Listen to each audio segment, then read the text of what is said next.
안녕하십니까. 정확한 분석을 통해 시대의 흐름을 읽어드리는 Y타임스 논평의 추부길입니다. 중국이 28일부터 외국인의 중국 입국을 전면 금지하는 조치를 취했습니다. 중국이 이번 이런 외국인 전면 입국 제한은 외국에서 중국으로 들어오는 입국자 중에서 우한 코로나 감염 확진이 증가한 데 따른 조치로 보여집니다. 중국이 이런 조치에 따라서 유효한 입국 비자 그리고 거류 허가, 체류 허가를 가졌다 할지라도 외국인의 경우는 중국 입국을 할 수 없게 됐습니다. 심지어 APEC 그러니까 아시아 태평양 경제협력체의 비즈니스 여행 카드를 가진 외국인까지도 입국을 전면 금지시켰습니다. 완전히 봉쇄한다는 이야기죠. 더불어 29일부터 중국 항공사는 국가마다 한 도시에 일주일에 한 번만 항공편을 운행할 수 있도록 했고요. 외국 항공사도 중국행 항공편 운항이 일주일에 한 번으로 제한됩니다. 비행기에 태울 수 있는 승객 비율도 75%로 제한을 했습니다. 자, 이렇게 이 우한 코로나의 진원지인 중국마저 외국에서의 유입을 막기 위해서 문을 걸어 잠근 상황에서 우리나라만 아직까지도 대문을 활짝 열어놓고 있습니다. 그러다 보니까 25일 하루만 해도 전체 신규 확진자 104명 가운데 해외 유입 사례가 57명이나 됐습니다. 절반 훨씬 넘습니다. 이 중 공항 검역 단계에서 이렇게 확인된 사람이 30명이고요. 지역사회로 돌아가가지고 확인된 사람이 27명입니다. 해외 유입 사례 중에서 내국인은 49이고 외국인은 8명입니다. 반면에 한국인 입국을 금지하거나 제한하는 국가 27일 현재 180개국입니다. 그러니까 사실상 거의 막혔다고 보시면 됩니다. 한국 전역에 대한 입국 금지 조치를 내린 나라는 146개국입니다. 일부 지역 금지 조치 4개국을 포함해서 그렇고요. 격리 조치는 15개 나라, 그리고 검역 강화, 그리고 권고사항은 19개 나라입니다. 이런 상황에서 백경란 대한감염학회 이사장이 26일 정부와 방역당국에 이제라도 외국인 입국 금지를 해주길 바란다라고 호소를 했습니다. 이 백 이사장은 이날 자신의 페이스북에 올린 글에서 이렇게 썼는데요. 우리 국민 치료도 힘들고 의료진도 지쳤다 그러면서 외국인까지 치료해주고 있을 정도로 일선 여력이 남아있지 않다라고 말을 했습니다. 그러면서 외국인이 일부러 치료받으러 국내에 들어온다는 얘기도 있다라는 말까지 덧붙였습니다.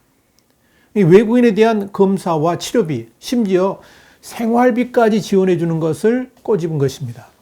백 이사장은 이어서 다른 나라는 이미 한국을 다 막았다 그러면서 정부에서 주장하는 상호주의에 입각해서 입국 금지를 해야 되지 않느냐라고 말을 했습니다. 백 이사장은 또 외국인이 입원해가지고 간호사들이 통역기 요구를 해가지고 통역기를 샀다. 또 혹시 중앙방역대책본부하고 연결되면 외국인을 막아달라. 이젠 지친다. 이런 일선 의사들의 말도 소개를 했습니다. 자, 현장의 소리는 물론이고요. 많은 국민들이 지금이라도 외국인 입국을 막아달라고 요구를 하고 있음에도 불구하고 문재인 정부는 27일 외국인 입국 금지 조치에 대해서 부정적인 입장을 밝혔습니다.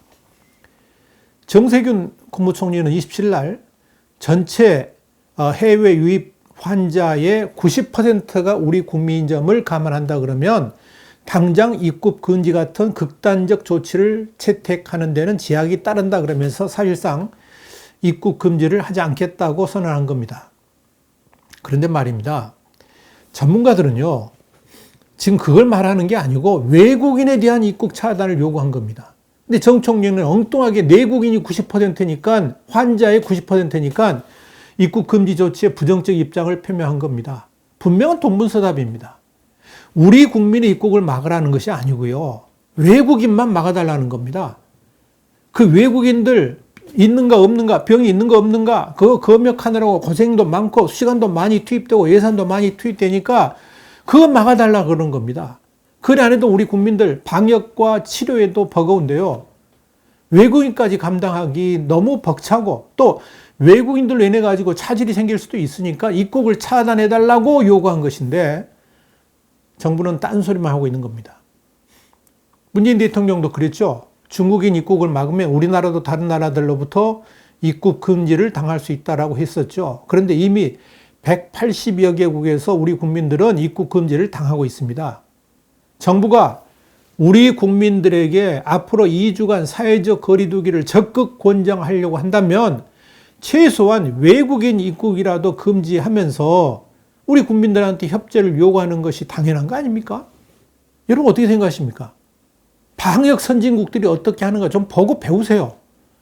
이번 우한 코로나 사태를 겪으면서 방역 선진국으로 우뚝 선 나라가 있죠. 싱가포르. 싱가포르는요, 최근 공사립병원에 신규 외국인 환자 치료를 무기한 중단하거나 연기하라 이런 지침을 내렸습니다.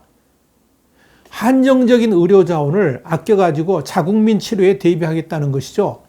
외교보다는 국익이 우선이라는 거 아닙니까? 대만 역시 모든 외국인 입국을 차단했고요. 심지어 경유도 금지시켰죠. 홍콩 역시 유사한 조치를 취했습니다. 그런데 우리나라만 개방 방역을 추구하고 있습니다.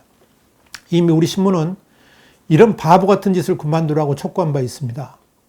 우리 국민의 세금으로 외국인에 대한 진단검사부터 치료비까지 무료로 해주는 나라는 전 세계에서 대한민국밖에 없습니다.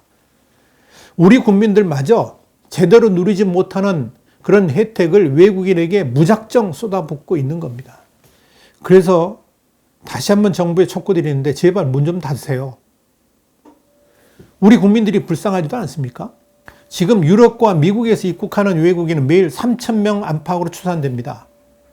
이 3,000명 안팎에 대해서 우리 정부가 지금 어떻게 합니까? 공항에서 검역 다 해주죠. 검사 다 하죠. 진단검사. 그리고 또 격리조치까지 하죠. 격리조치에 필요한 호텔비, 모든 비용 우리가 다 대죠. 그런 짓을 지금 하고 있죠. 여러분, 정부는 뭐라 그러느냐? 외국인을 차별하지 않아야지 감염 확산을 막을 수 있다고 그러고요. 입국을 금지시키면 밀입국이 생긴다. 뭐 이따 이 말까지 합니다. 이런 궤변이 없습니다. 애초에 입국 금지를 하면 우리 국민의 피 같은 세금을 낭비할 일도 없는데도 그런 짓을 하고 있는 겁니다. 중국이 아예 우리나라 국민의 입국을 금지했는데도 우리는 그렇게 하지 못합니다. 딱 일본 하나만 빼놓고 입국 금지 조치를 취한 나라는 하나도 없습니다. 우한 코로나 방역이 있어 정치가 우선이기 때문에 그렇습니다. 중국이 우리에게 어떤 행동을 한다 할지라도 우리는 중국에게 감히 어떤 조치를 취해서도 안 된다는 생각을 문재인 정부는 가지고 있는 것 같습니다. 중국을 막지 못하니까 다른 나라들, 예를 들면 유럽의 입국도 막지 못하고 있는 겁니다. 그런데 대문을 활짝 열어놓고 이렇게 하다 보니까 우리 의료진들만 더욱 고생시키고요. 여기에 우리 국민 세금만 쏟아붓고 있는 겁니다. 그러면서도 한다는 말이 뭡니까? 세계가 한국을 다 막았으니 한국은 세계를 막을 필요가 없다. 이런 논리를 펴니다. 친문 의용학자들하고 대깨문들의 논리가 그렇습니다. 기가 차서 할 말이 없습니다. 쏟아져 들어오는 외국인들 때문에 우리 의료진만 죽어납니다. 외국인들 검사하고 진료하느라고 정작 우리 국민들 진료는 차질이 생깁니다. 코로나 사태가 1, 2주일 안에 끝난다 그러면 또 모르겠습니다. 언제 끝날지도 모르는 장기전을 대비해야 되는데 도대체 어떻게 하자는 겁니까? 문재인 정부가 잘해서 우리나라가 우한 코로나 모범 방역국이 되었다고요? 전 세계에서 우리나라 방역을 칭찬한다고요? 그래, 다 좋습니다. 그렇다고 다 칩시다. 그렇게 다 인정을 해줄 테니까 제발 지금이라도 외국인 입국 금지를 좀 해주시기 바랍니다. 아무리 국내 대처 잘해도요, 들어오는 외국인들을 통한 감염을 막지 못한다 그러면 말짱 도루묵이 될 수도 있기 때문에 하는 말입니다. 이것이 지칠 대로 지친 우리 국민과 방역 당국이 부탁하는 최소한의 요구입니다. 제발 좀 해외 여행객의 입국을 막아주시기를 다시 한번 부탁드립니다. 와이타임스 논평이었습니다. 다음 시간에 다시 뵙겠습니다. 감사합니다.